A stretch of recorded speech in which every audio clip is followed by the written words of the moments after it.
Se pregunta en el artículo número 6, Santo Tomás, si se requiere para la bienaventuranza la perfección del cuerpo.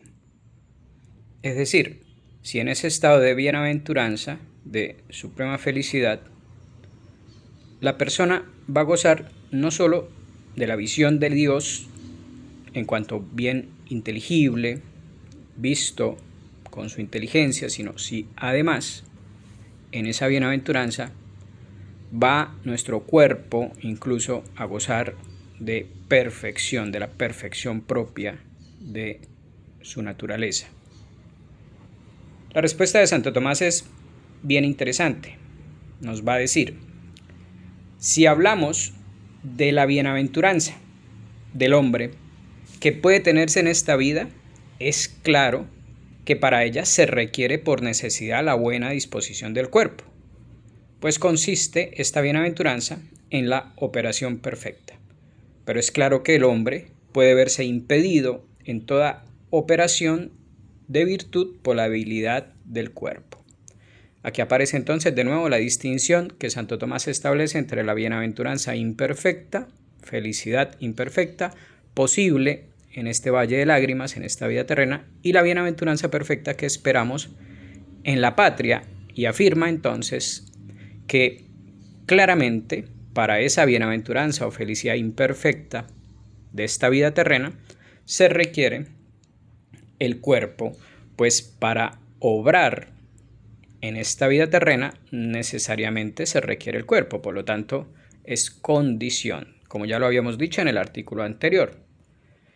Pero si hablamos de la bienaventuranza perfecta, a este respecto algunos afirmaron que no se requiere ninguna disposición del cuerpo, es más, que se requería que el alma estuviese separada del cuerpo.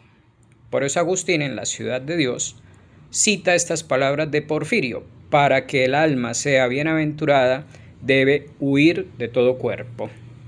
Pero esto es incongruente, pues no puede ser, ojo con esto, no puede ser que la perfección del alma excluya su perfección natural, y para ella es natural unirse al cuerpo. ¿Qué dice aquí Santo Tomás?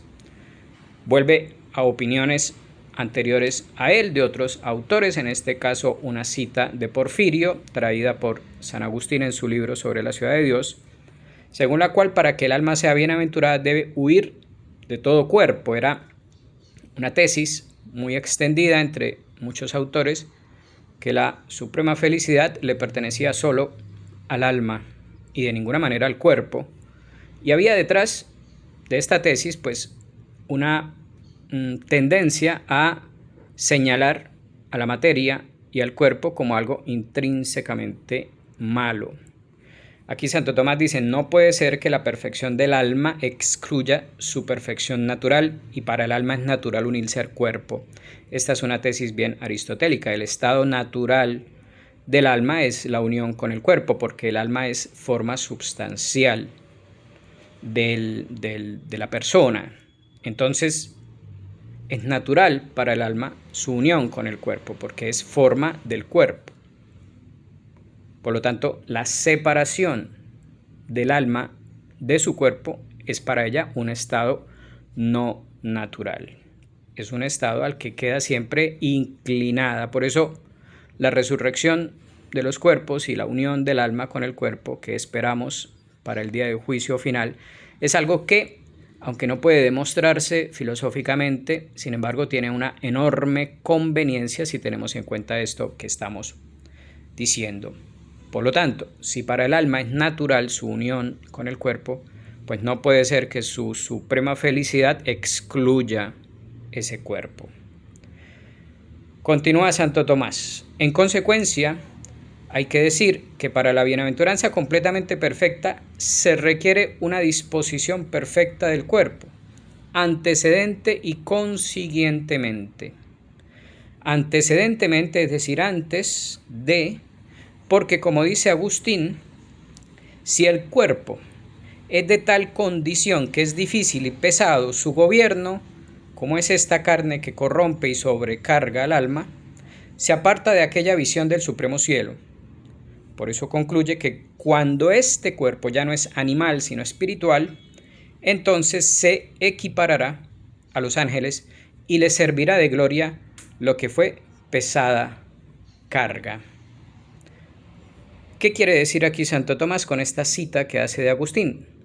Dice que el cuerpo, como la materia, decíamos antes, está o guarda una cierta disposición respecto de su forma propia. Según sea esa disposición, esa condición de la materia a la que determinada forma debe informar, valga la redundancia, será la posibilidad de despliegue de la virtualidad de esa forma. O en otras palabras, los seres humanos se distinguen, entre otras muchas cosas, porque unos son más inteligentes que otros. Esto es de experiencia cotidiana. Algunas personas tienen una inteligencia más afinada, más afilada que otras. Pero ¿cómo puede ser esto si las almas tienen la potencia intelectual, que en teoría es igual de potencia intelectual en todas las almas? ¿Cómo puede ser entonces que fulanito tenga una inteligencia más afilada que sutanito? No es por el lado del alma y de su potencia, es por el lado del cuerpo al cual esa alma informa. Y aquí entra todo lo que hoy sabemos, todos los conocimientos que hoy nos brinda la biología, la genética, por ejemplo. Y sabemos cómo la carga genética determina ciertas disposiciones netamente fisiológicas de ese cuerpo orgánico al cual el alma informa, anima. Y esas disposiciones o condiciones previas de ese organismo que el alma debe animar o informar condicionan el despliegue de las posibilidades de esa alma. Por lo tanto, de ahí que veamos personas con ingenio más agudo que otras, porque la materia condiciona las posibilidades de la forma. Y aquí San Agustín está diciendo que, claro, esta materia que tenemos, este cuerpo que tenemos en este valle de lágrimas, este cuerpo que somos, más bien, es aquí, en este valle de lágrimas, pesado, sujeto a corrupción, limitado, y grava al alma en el sentido de serle pesado. Grava al alma, es un peso para el alma, su gobierno es un peso para el alma. Pero cuando, después de la resurrección, el cuerpo sea dotado de sus nuevas condiciones, que aquí San Agustín dice ya no animal sino espiritual, entonces se equiparará a los ángeles y les servirá de gloria lo que le fue pesada carga. Porque tengan ustedes en cuenta que la teología católica enseña que los cuerpos de los bienaventurados, después de la resurrección, después del juicio final, esos cuerpos, siendo cuerpos, asumirán unas condiciones distintas a los cuerpos tal y como los conocemos hoy en nuestra experiencia cotidiana. Eso es un tema fascinante que seguramente lo hablaremos en otro momento. El punto es que la cita de San Agustín le sirve a Santo Tomás para decir que de manera antecedente se requiere de esa disposición del cuerpo, de esa perfección del cuerpo ya transfigurado en espiritual, de acuerdo con la cita de San Agustín. Continúa Santo Tomás diciendo, consiguientemente, porque de la bienaventuranza del alma habrá redundancia para el cuerpo, de modo que éste mejorará su perfección. Y cita de nuevo a San Agustín, Dios hizo el alma de una naturaleza tan potente que de su bienaventuranza plena redundará el vigor de la inmortalidad a la naturaleza inferior, es decir, al cuerpo. Entonces, se preguntaba Santo Tomás en este artículo si la perfección del cuerpo se requiere para la bienaventuranza y contestó diciendo que de manera antecedente sí, porque de otra forma sería carga. Si no dispusiera el alma de un cuerpo perfectamente dispuesto para el despliegue de su virtualidad, le sería carga más que ayuda.